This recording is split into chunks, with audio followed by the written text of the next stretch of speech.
Assalamualaikum warahmatullahi taala wabarakatuh.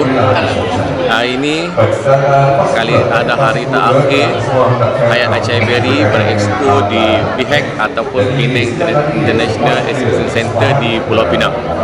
Jadi kepada semua warga-warga Pulau Pinang, datanglah beramai-ramai pada hari ini untuk mendapatkan Hayat Acai Berry dan juga sesi penerangan percuma tentang produk Hayat Acai Berry.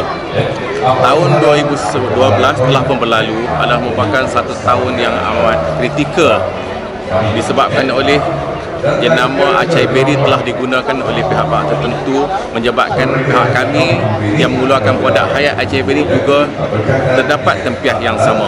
Jadi dengan adanya expo-expo yang kami sertai di seluruh Malaysia bermula pada tahun 2013 ini, kami mengambil kesempatan ini untuk memberi penerangan kepada pelanggan-pelanggan di luar sana, untuk memberi penerangan yang secara jelas tentang produk kami, bahawa produk kami adalah produk yang selamat digunakan dan telah mendapat pengiktirafan daripada bahagian keselamatan dan kualiti makanan KKM. Dan dalam produk kami hanya mengandungi jus acai berry, jus pear dan juga blackcurrant untuk menimbulkan rasa manis dan sedap bagi jus acai berry itu.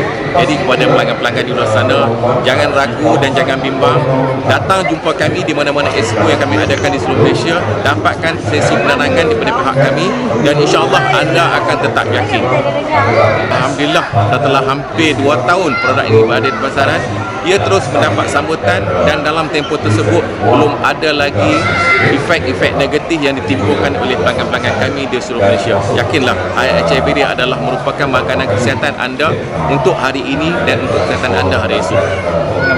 Okay, untuk pelanggan-pelanggan di seluruh Pulau Pinang dan juga di seluruh Malaysia amnya, anda boleh hubungi saya Muhammad Mazani bin Baharum di nombor 019-518-7766 ataupun isi saya yang juga merupakan stoki Hayat Acai Berry 019-456-7171 ataupun tag saya di Facebook Mazani Baharum dan juga Rosina Muhtar.